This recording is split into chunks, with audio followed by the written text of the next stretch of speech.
Aku yakin banyak banget dari kalian yang tahu atau bahkan pernah punya PSP, alias PlayStation Portable. Meskipun konsol handheld ini udah jadul banget, dulu dirilis di Jepang tahun 2004, tapi sampai sekarang masih banyak yang ngejual konsol ini di marketplace.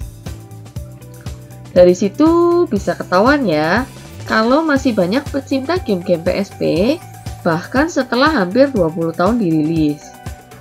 Apa konsol yang dikembangin dan dipasarin sama Sony Interactive Entertainment ini emang segitu spesialnya?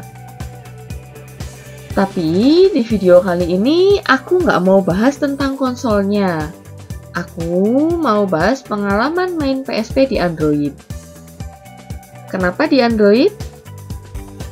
Karena walaupun di marketplace banyak yang jual atau beli PSP, tapi aku yakin masih lebih banyak lagi yang punya HP Android. Jadi, kalian nggak perlu keluar duit lagi buat mainin game PSP. Skuy, kita lihat gimana cara main PSP di Android. Halo guys, selamat datang di Data Home.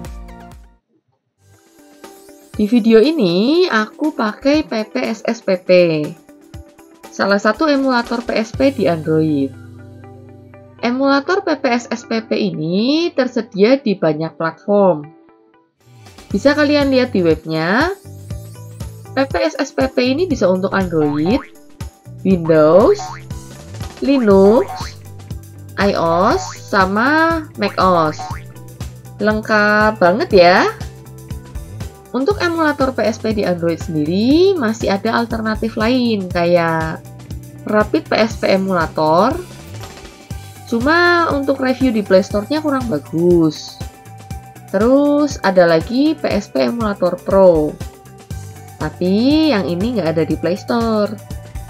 Jadi aku pilih PPSSPP soalnya ada di Play Store dan reviewnya lumayan bagus. Dulu aku udah pernah bikinin video PPSSPP juga sih. Tapi sekarang aku bikin lagi buat nge-update videoku yang dulu.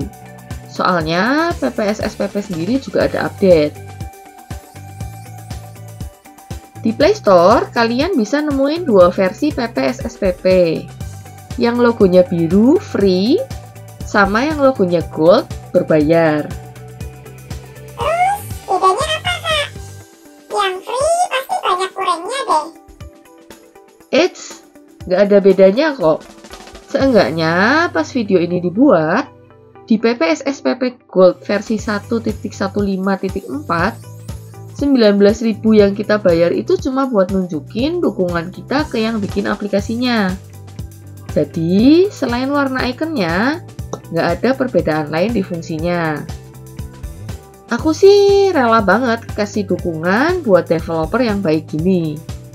Kalau kalian gimana? Rela nggak dukung channel ini tanpa perlu bayar 19.000? Cukup dengan komen, like, dan share channel ini biar aku makin semangat bikin video-video buat kalian. Balik ke PPSSPP, biar bisa main PSP di gadget Android kita, apa aja yang diperluin? Kalian cuma perlu dua hal. Pertama, download aplikasi PPSSPP-nya di Play Store. Terus yang kedua atau yang terakhir, kalian perlu siapin file gamenya atau yang biasa disebut ROM. ROM PSP berekstensi .iso. Terus untuk ukurannya rata-rata 1 GB. Tapi ada juga game yang cuma ratusan MB dan ada juga yang sampai 2 GB ataupun lebih. Setelah download PPSSPP dan nyiapin ROM-nya, sekarang kita buka PPSSPP-nya. Ini tampilan awal pas pertama kali kita buka PPSSPP. Kita pilih yang atas, Create or Choose a PSP Folder. Kenapa kita pilih yang atas? Biar kalau kita nggak sengaja uninstall PPSSPP-nya, save game kita nggak ikut hilang.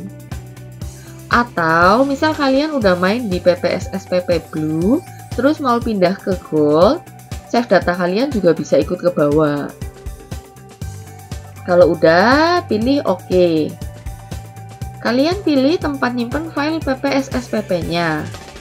Kalau kalian belum pernah pakai emulator PPSSPP, kalian bisa bikin folder baru. Ini aku bikin folder baru PPSSPP. Kalau udah, pilih use this folder. Pilih allow. Pilih OK. Sekarang kita tinggal nyeting game direktorinya. Kita pilih browse. Kemudian cari folder tempat nyimpan ROM-nya. Biar nggak ribet, kalian tempatin ROM-nya jadi satu folder aja. Kalau udah, pilih use this folder. Pilih allow. Tada! Sekarang kalian udah langsung bisa mainin game PPSSPP di Android kalian. Ini aku kasih lihat beberapa gameplay game yang aku mainin di PPSSPP.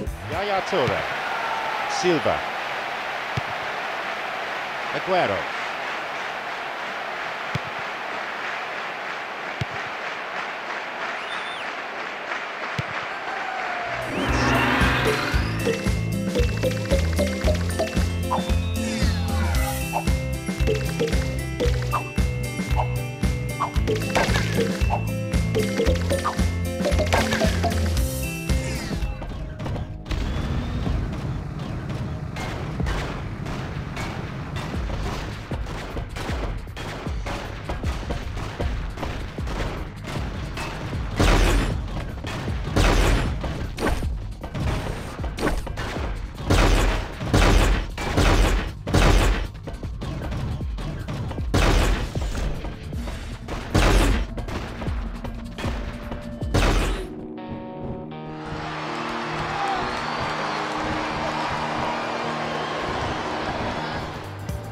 Gimana menurut kalian? Seru kan? Yang kalian lihat ini aku rekam langsung dari HP ku. Buat kalian yang punya PSP, pasti ngerasa aneh. Karena grafik gamenya lebih bagus daripada PSP yang asli. Itu benar. Soalnya aku udah setting emulator PPSSPP-nya biar gambarnya bisa lebih mantap. Dan juga ada settingan lain yang bikin aku nyaman main pakai HP. Di next video, aku bakal kasih tips dan trik pakai emulator PSPP ini, kayak gimana cara bikin grafiknya biar lebih bagus, nambahin filter, cara main pakai gamepad, cara curang pas main game, atau kalau kalian ada request tips dan trik yang lain, tulis aja di kolom komentar ya. Cukup sekian video Data Home kali ini. Jangan lupa like, share, dan subscribe channel ini.